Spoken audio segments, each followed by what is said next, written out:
What is up, guys? Welcome back to the channel. This is video 4 of the rebuild of this 2023 Nissan Z Performance. We've got a ton of stuff that's going to be happening in this video, starting off with this horrendous wrap that we're going to be pulling off right now.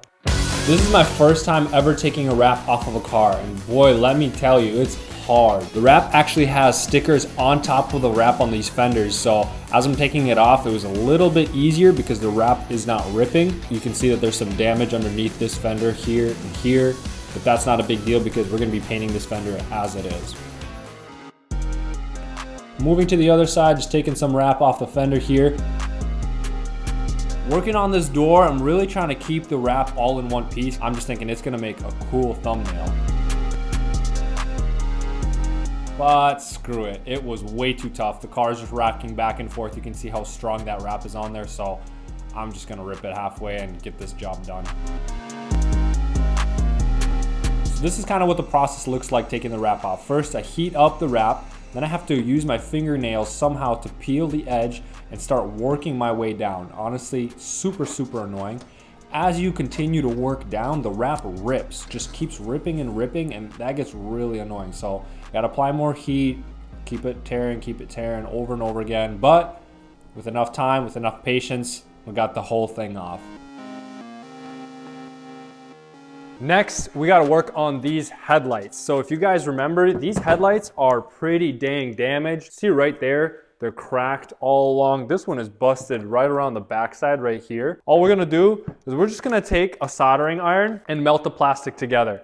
This is honestly used super common throughout the industry. These headlights alone are about $1,200 secondhand. From the dealer, they're about $1,400 to $1,500 a piece. And both of them are cracked. So we're obviously not gonna buy them because that's a lot of money.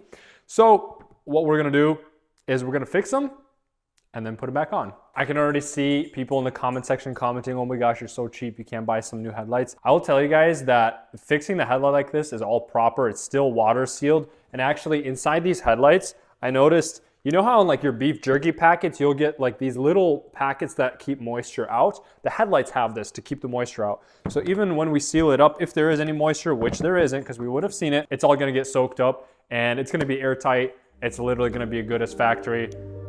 OEM plus.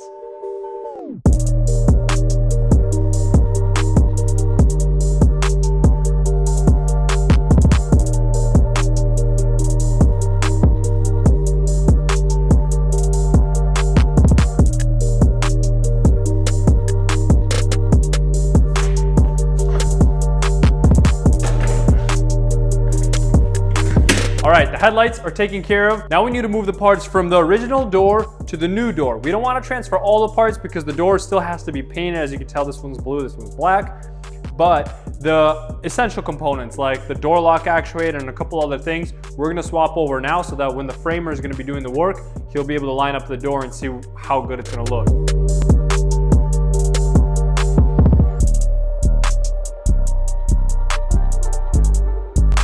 We have a new potential problem. Finally got this little shield off, and this has the railings that hold up the glass for the car. The problem is that this railing here is bent decently, and this railing is all right. Now, if you notice, there's two little motors here that run up and down the railings, and they're the thing that lower and raise the glass. Well, this guy is not gonna run great on this railing here, even though this one might be fine.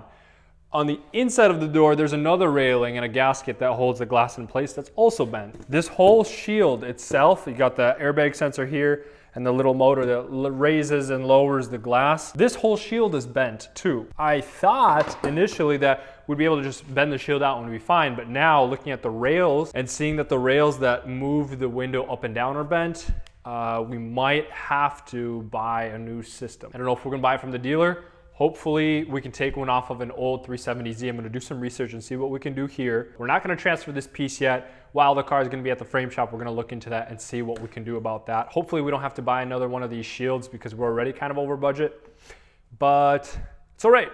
We'll just keep moving forward.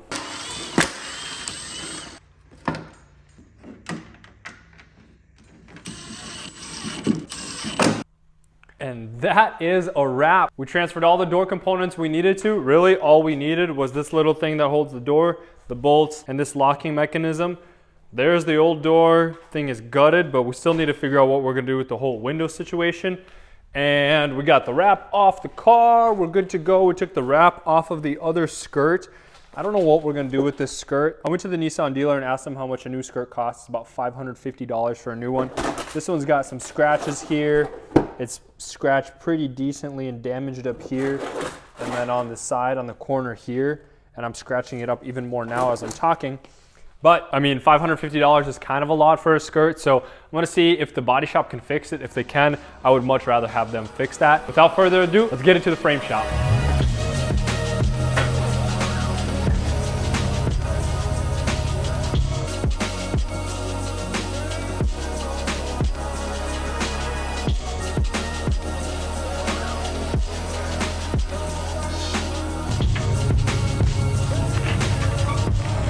All right, Sergio, what do we got going on? What do we got going on? It's a Z. It's a Z. It's 2023 Z. It's actually not bad of a damage. Was able to remove this before you got here. Skin, nothing crazy. A little bit of a damage right here. I can show you. So I was able to pull it. The gap was a little bit bigger. So now everything is nice and straight. So I straighten it out before I cut anything else, because that way it's gonna give me a perfect edge when I lay the new panels on. Yeah. And I don't have to mess with anything else. So just spot welds. This gets welded on On the inside, exactly same way as a factory. Nice. See all these spot welds right here? Mm-hmm. So I just grind them off with my grinder, and then I make new holes on the new panel. Use panel bonding for the seams right here. Make sure there's no leaks anywhere, and put it exactly the same way as it is. The trick right now is this thing, the inner piece, which is not a big deal, to be honest with you. You just gotta secure it from the back, attach it, pull it, fit the door. This is the actual support, yeah? This is the actual, like, yeah, the structural frame of it, yeah. Not the actual frame, but the pillar. Yep. Like, it's called the B pillar. I'm gonna make 2 holes in here, probably 2 holes in here. I'm gonna put one of those in here. I'll show you. So I have all my hooks here. I'm gonna put one of these, and I'm gonna secure it, and I'm gonna pull it with the chain. Full smith shop you gotta over here. Like, yeah. Blacksmith over here. So you basically drill some holes, and then it gets connected. Drill some holes. I'm gonna secure it from the back. That way I have a surface so it holds it, and then I'll just push it all out, because the hooks right here for the latch, yeah, it goes in here on the outside of the skin. So I think it has to be out about 1/2 inch more this way. Kind of what I see with my naked eye. But yeah. once I fit the door, once I pull everything, once I align all the gaps, and this is when I'm gonna start welding stuff up. Sweet.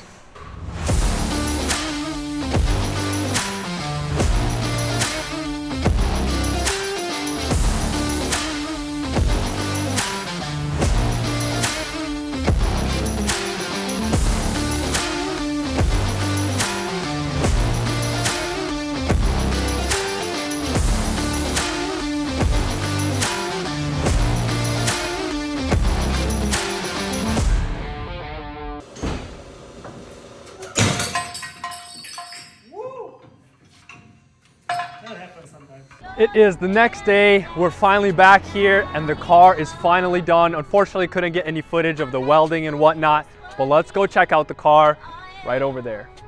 I love you. This is it right here. There it is, the beautiful work. So they just welded it right there. They welded the seam there. It looks beautiful. Everything lines up flawlessly. Oh, I love it. I love it. And this closes. Amazing. Incredible job. They did an amazing job. So let's go ahead, let's get this car loaded up onto the trailer and get it over to the paint shop.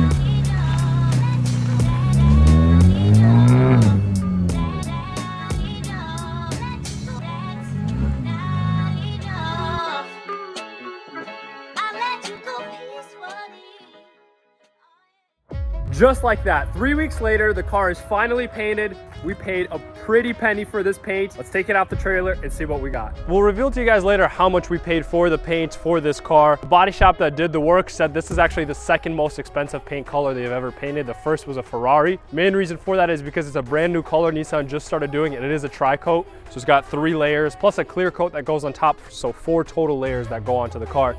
But it looks amazing. The body shop did an incredible job. There was a lot of Bondo work that had to be done on the hood and on the quarter panel, but they fixed it all up, and I kid you not, it looks just like factory.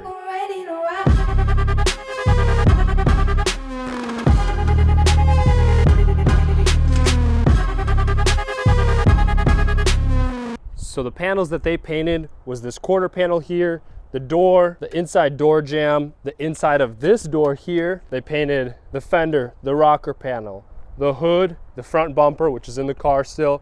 They blended this fender, painted this panel, and they actually didn't have to blend to the rear bumper, which is such a blessing because it would have costed even more.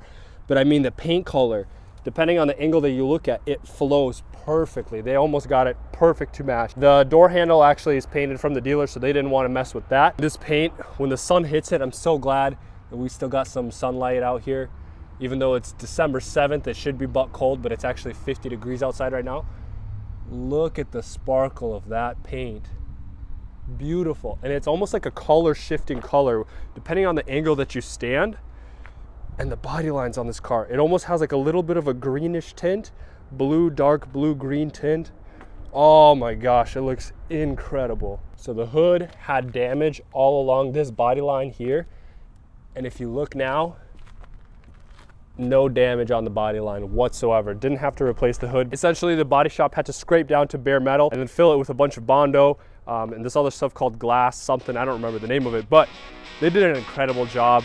I am super, super happy. Let's go ahead, let's pull it into the garage and get this thing put together.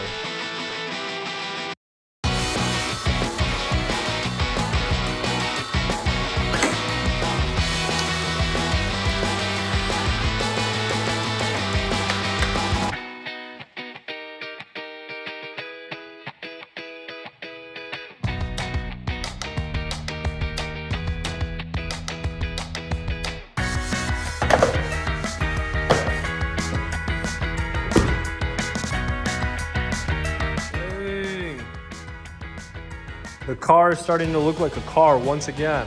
I am so excited. As we're putting this car together, man, I can't wait to take this thing out.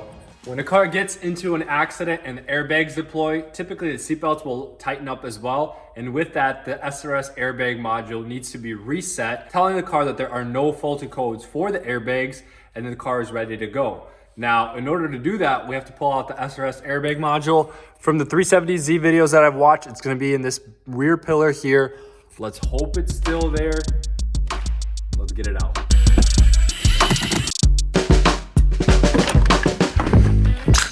There it is. There's the airbag module. I gotta say, this is easily the easiest airbag module reset I've ever had to do. Most times, it's under the center console somewhere in here. You gotta take all that apart.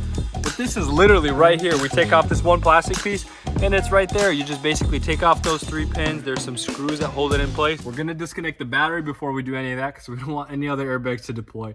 But now we can take that off and get it reset. So we'll have some functioning seat belts. While we're working on the airbags, might as well swap out the airbag in the seat here.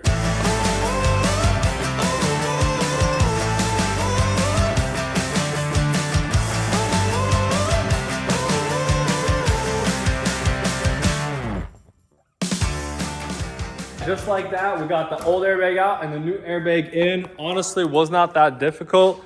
That's the airbag right there. It just sits in, has 2 screws in the back that hold it in place, and then you have a whole wire that runs to the back. We're just gonna leave this cover on for now, bring it to a guy who can stitch it up. He prefers it, the cover on, and he'll just stitch it all together like that. All right, 2 days later, the seat is all sewed up. And we got the seatbelt and the airbag module all reset, so let's throw it back into the car. You guys just saw me take all this apart, so I won't bore you with the details of putting it back together. I know it's not much cleaner than it was before, but we just put together that and that. The reason we're not putting the other panels is because we still need to put in the seat belts, And check this out. This airbag sensor here is not attached because it's supposed to go on that screw. So we're gonna have to go ahead and get that attached because we obviously don't want the airbags to deploy again. So we'll put in the seat belts and then do the rest.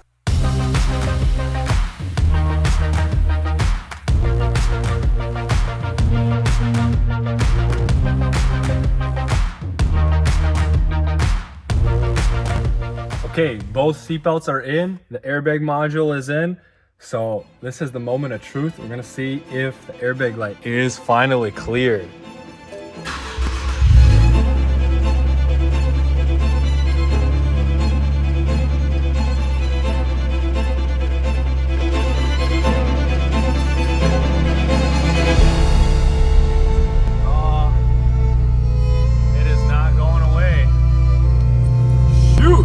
You know what I just realized we don't have? We don't have the passenger seat in here. And if there's no passenger seat, how would it detect the passenger airbag in the seat? So that's probably why we still have an airbag light. I'm not gonna put the seat in quite yet because we ordered the plastic panel that's cracked over here. That's gonna come in next week. So we're gonna wait last second to put in the seat. But that is gonna be all for today's video. Thank you so much for watching the video. If you enjoyed the content, make sure to like the video, subscribe, hit the bell notification so you know when the next videos are coming out. We don't have much left to do here. Honestly, I think the next video is gonna be the last one. So with that, I'll catch you guys in the next one. Peace.